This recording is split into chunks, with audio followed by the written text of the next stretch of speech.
এদিকে আসেন।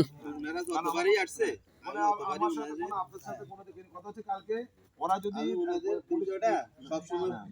শুরু থেকে আমরা চাই না আপনি একজন সাধারণ মালিক হইলো রহিম ভাই মালিক হইলো আর মালিক হইলে 6-7 মালিক আপনি কেন বিপদে পড়েন? এই জায়গার মূল মালিক কে? এদিকে আসেন। এই জায়গার মূল মালিক কে? মূল মালিক কে? মূল মালিক হলো ইমান আলী। ইমান আলী। ইমান আলী ওর সাথে খুশি দিলাম ওর সাথে আই বিলকিস বাগু। এখানে আসিল কে? এখানে আসলে খুশি দিলাম। আর তারপর বাগিচা গেছিল? বাগিচা আসলে ইয়া এই যে সোহেলিয়া ম্যানেজার। তো জায়গাটা এটা কিভাবে কার কাছে বিক্রি করছে? কার কাছে বিক্রি করছে এটাতে বিক্রি করার কোনো কথাই আসিল না। এটাতে হেতারা এমনি আসিল। হেতারা কেমনে কেমনে নথি উগা খুলছি। নথির বিরুদ্ধে আমি মামলা করছি। মামলা করি আপনি? মামলা করি মানে সব দাগ দিয়েছে রেকর্ডে ঠিক আছে, কিন্তু ওই দাগটা আব্দুল্লাহ মাজির বাপে আব্দুল মোতালেবে হেতার নামে ওই দাগ, এটা 80 দাগ, 680 দাগ। এই 80 দাগ এটা ইয়ে করছে। এখন আপনারা কি কাগজ লয়ে আসছেন? আমরা হাইকোর্টের রায়। এটা দেখেন তো।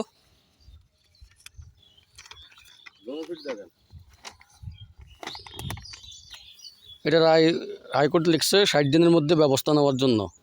এখন এখানে দখলে কারা আছে? দখলে আছে সেতু কোম্পানি। এই বাড়ি ওনার বাড়ি কই? নাম কি? ওনার বাড়ি হলো সোহেল। ওনার বাড়ি কই? সেতুভাঙ্গা। উনি কি বিল্ডিং করছে রাতে না দখল করছে? হ্যাঁ এটা এখানে আমাদের কাছে ছিল। আর কারা কারা ছিল এটার লগে জড়িত কে? এটার লগে জড়িত আব্দুল্লাহ মাজি, মূল কথা আব্দুল্লাহ মাজি। আর এটা হচ্ছে সাজান মেখারা দখল করে খায় এক দাগ, 678 দাগ। এটা হলো 679। এগুলো তো সব খাস জমি। হ্যাঁ, এগুলো সরকারি খাস জমি ছিল আশেপাশে। খাস জমি ডিএস রেকর্ড আমরা মালিক। আশেপাশে খাস জমি এগুলো শুনলাম যে মাটি বিক্রি করছে কোটি টাকা। এটা কারা করছে? এই যে এখানে খাস জমি আমার 80 দাগ। ওটা শর্তভঙ্গ হইছে, আমি মামলা করছি। ওটা নথি করছে 72 নথি করে 73 বিক্রি করছে। বিক্রি করার পরে আপনারা কি কোনো অভিযোগ দিবেন? মামলা করছি ডিসি অফিসে। তারপরে কি বলছে? মামলা রাইছে আমার পক্ষে। তহসিলদার কোনো ব্যবস্থা নেয় নাই? তহসিলদার আইছে, তহসিলদারের রিপোর্ট দিছে আমার পক্ষে। এসিল্যান্ড ব্যবস্থা নিছে? এসিল্যান্ডের ব্যবস্থা নিছে। এসিল্যান্ড মামলা হইছে না আমার। তো তারা এটা যে জোর করে আসছে থানায় বলেন নাই? থানা কোর্ট বেকিং করছে। তো ওসি কোনো ব্যবস্থা নেয় নাই? এসআই কোনো ব্যবস্থা নেয় নাই? এসে ব্যবস্থা নেয় না। এসপি সাহেবের দরখাস্ত করছে, কইছে আপনি মামলা করেন। চেয়ারম্যান সাহেব কইছে মামলা। চেয়ারম্যান সাহেব একটা রায় পেয়েছেন না? হ্যাঁ, হে রায় রিয়েতে। তারপরে চেয়ারম্যান সাহেব কইছে তোরা মামলা কর। পরে মরিন মেম্বার হাজির করেছে। মরিন মেম্বার সই, ওই যে বেলাল মিস্ত্রি না কি কয়, বেলাল মিস্ত্রি সই, 3 জন চেয়ারম্যানের সই লইছে, মেম্বারের সই লইছে।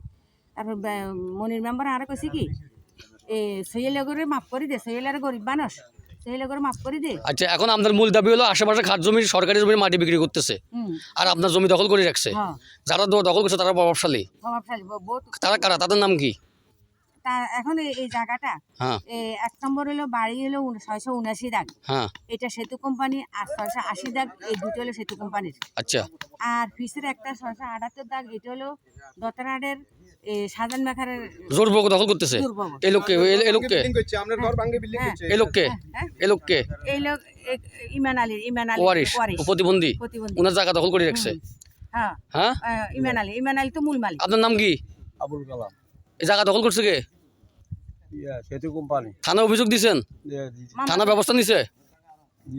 থানা কি এসে কি বলছে?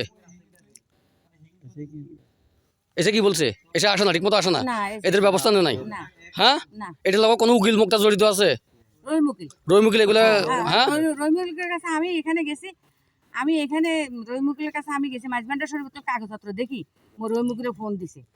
হ্যাঁ, এখন হাইকোর্টের রায় পেয়েছেন আপনার জায়গাটা এডিসি রেভিনিউ তহসিলদার আপনার জায়গাটা আপনার কাগজপত্র শুদ্ধ করে বুঝে দেখে, এটাই তো? আর যারা দখলে আছে তাদের বিরুদ্ধে আইনগত ব্যবস্থা নেওয়া পুলিশ। আচ্ছা, ঠিক আছে।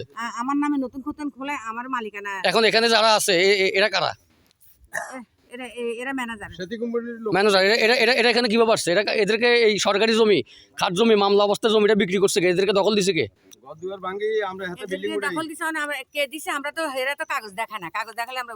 আচ্ছা, ঠিক আছে। ওনার নাম হলো কি? ওনার নাম কি লিটন না? আপনার কাগজ দেখান, হাইকোর্টের কাগজটা দেখান। ঠিক আছে, আপনি এটা লইয়া এডিসি অফিসে যাবেন। ঠিক আছে, তহসিলদার সাহেবের কাছে যাবেন। এটা 60 দিনের মধ্যে ব্যবস্থা না দিলে এটা মহামান্য হাইকোর্টে এটা আবার একটা পিটিশন দিবেন, উনি ব্যবস্থা নিব হাইকোর্ট। ঠিক আছে। আর যারা দখলে আছে তাদের বিরুদ্ধে ওসি সাহেবরা আমি জানাইছি। ওসি মিজানুর রহমান তদন্ত বলছে, আমি এটা ফায়তনাথ বলবো, আমি ব্যবস্থা নিতেছি। এসআই সাহেবরে বলবো। ঠিক আছে, সরকারি জমি বেচা কিনা এটা একটা বড় অপরাধ। আর এখানে এই জায়গাটা ছিল, এটা ছিল নাল জমি। আমার ধান জমি, আমি ফসলি আবাদ। এটা তো আমি 3 বছর আগে আসছি, দেখছিলাম যে নাল জমি, এখন এখানে মাটি কাটছে কে? ওই যে তো 680 টাকার মাটি, সেতু কোম্পানি 70-80 লাখ টাকার মাটি কাটি ফেলেছে। মাটি বিক্রি করছে কে? এই সেতু কোম্পানি। আর কে আর লগে এখানে কে কারা কারা ছিল? লগে ওই যে মনির মেম্বার হুলা আছে, গিয়ে মইন, হ্যাঁ, আরো কে আছে এটা জানি, মইন বেশি হে মেম্বার। এটা কোনো ব্যবস্থা নেই না? না, আচ্ছা ঠিক আছে, আমরা এই ওই যে ফজেটের উঠে, এই ফজেটের মাটি কাটি। আমরা এই রেকর্ডটা আমরা হাইকোর্টে জমা দেবো। ঠিক আছে, যদি এসে কোনো ব্যবস্থা না নেয়, এটা আমরা আইনগতভাবে আমরা পরবর্তীতে হাইকোর্টে পিটিশন দেবো। ঠিক আছে, যেহেতু হাইকোর্টে আপনার রায় আছে, আমরা দেখব। ঠিক আছে, সরকারি দলিল যার, কাগজদার জমিদার, হ্যাঁ, কোনো দখলদার আসলে তার বিরুদ্ধে আইনগত লিগ্যাল অ্যাকশন হবে। আমি ওসি তদন্ত সব মিজানুর রহমান বলছে, আমি বিষয়টা দেখতেছি। ঠিক আছে, এসে রিয়াজের সাথে আমি যোগাযোগ করছি, এটা কোনো কাগজপত্র শো করা নেই, 6 মাস হয়েছে। আমি বিষয়টা নিয়ে আজকে আবার ওনার সাথে বসবো। এত সেতু কোম্পানি আরে বাড়ি কাছে, আমি যা মামলা আচ্ছা, মহিলা থাকুক, মহিলা আছে, মহিলা পুলিশ এসে ব্যবস্থা নিব। মহিলা থাকতে পারে, সমস্যা নেই।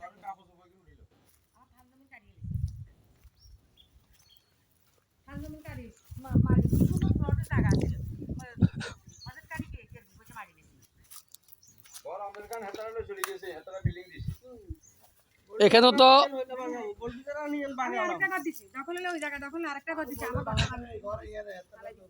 যারা বিক্রি করছে তারা আপনাকে কি ছিল?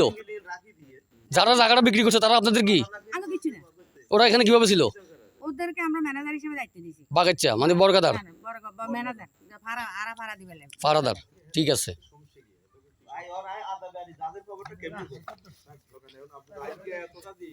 ভাই শুনুন, আপনি মনে করেন 50 টাকা দিয়েছেন, উনি এখানে দিতে আসবো, কথাটা বুঝলেন? আমি 20 টাকা দিচ্ছি, আলিয়া চলাই দেব, কথাটা বুঝলেন? উনি হলো সারি করে, উনি কোনো দোষ নেই। আর কথা বলেন, আমি আজ আমরা জানি যে কবর উনি তো কোনো দোষ নেই। আর কে দোষ নাই, আবার দোষ আসো, আমরা যে কবর সরিয়ে আমরা যে কবর তো 2 বছর এই যে এতটা দিন যে কাগজপত্র যে এত কিছু, আর আপনি এত করে কিছু জানান না। জায়গা করোনার ভিতরে সারা বাংলাদেশ বন্ধ। এটা ইস্টেমের জায়গা কিনছে। এই শুনেন, ইস্টেমের জায়গা বেচা কিনা শুদ্ধ নেই, আপনি বলেন। হ্যাঁ, কাগজপত্র দেবেন না, ইস্টেমের জায়গা বেচা কিনা, তো এটা তো প্রথম অপরাধ। এখন তো এই রেকর্ড যদি বিচারপতি মহোদয় দেখে, হাইকোর্ট দেখে, বা এটা পুলিশ প্রশাসন দেখে, তহসিলদারের চাকরি যাব না। উনি সরকারি জায়গা জমাকারী কিভাবে দেয়? আর হাইকোর্টে মামলা চলতেছে, নিম্ন আদালত মামলা চলতেছে, ডিসি রেভিনিউ কোর্টে মামলা চলতেছে। তাহলে এই এই জায়গা জমি দখল করে তো একটা অপরাধ না? এখন এটা আপনারা এলাকাবাসী, আপনারা বলেন। এখন এই যে দখল করছে, এর বিরুদ্ধে মামলা যাওয়া দরকার না?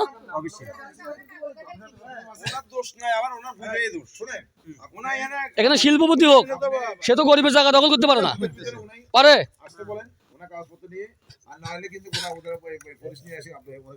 আমি ওসি তদন্ত মহোদয় বলছি, এসআর রিয়াজে বলছি, যদি আজকে সন্ধ্যের ভিতরে পেপারস না দিতে পারে, তাহলে ওনারা লিগ্যাল অ্যাকশনে যাবে। ঠিক আছে, যে হোক।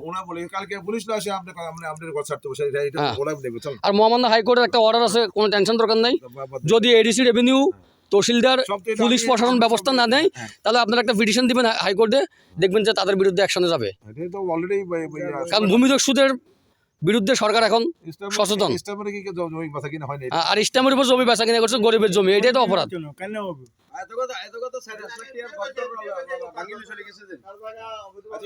উনার এই বিষয়টা নিয়ে আমরা অনেকদিন আইছি। ঠিক আছে, মানে হয়রানি, আজকে 5 বছর হয়রানি করতেছে। এখন আমরা ওই যে এডিসি অফিসে গেছি, স্যারের সাথে কথা বলছি, এই রহিম ভাই বলছে 60 দিনের ভিতরে ওনারা ব্যবস্থা নিব। ঠিক আছে, ব্যবস্থা কিনে আমরা দেখি, নাহলে আমরা উকিল দিয়া আবার এটা পিটিশনটা দাখিল করবেন মহামান্য হাইকোর্টে, আইনগত ব্যবস্থা নিব। ঠিক আছে, জমি দখল করা অপরাধ, বেচা কিনা করা অপরাধ, জমি সরকারের সাথে এদের মামলা চলতেছে, কার? বাদীর। তাহলে এই জমি কিভাবে তৃতীয় পক্ষ বিক্রি করে, এখানে কারা জড়িত, এটা ব্যবস্থা নিব পুলিশ প্রশাসন। ঠিক আছে,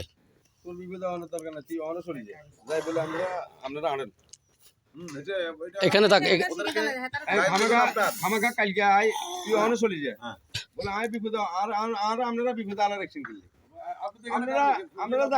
মেম্বারশিপ আইছে, আসবো না মেম্বার গতবারও এইভাবে করছে আমি আইতো না কারণ আমি দেখছি যে মেম্বারের বাবা এখানে সাইন করছে এই জমি এদের রহমান উকিল সাহেব ছিল চেয়ারম্যান এখন যদি কালকে যদি আমাদের আজ সন্ধ্যার মাধ্যমে একটা সিদ্ধান্ত না নিতে পারে তাহলে আমরা আমাদের সবকিছু আমরা বুঝে নেব। আমরা ওসি সাহেবকে জানাইছি উনি কি ব্যবস্থা নেবে এটা ওনার ব্যাপার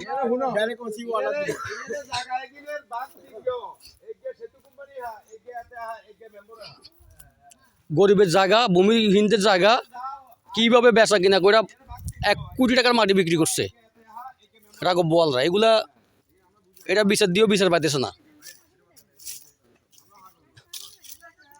নোয়াখালী চরদরবেশ মৌজা 91 নং চরদরবেশ মৌজায় ভূমিদস্যুদের বিরুদ্ধে সরজমিন তদন্ত।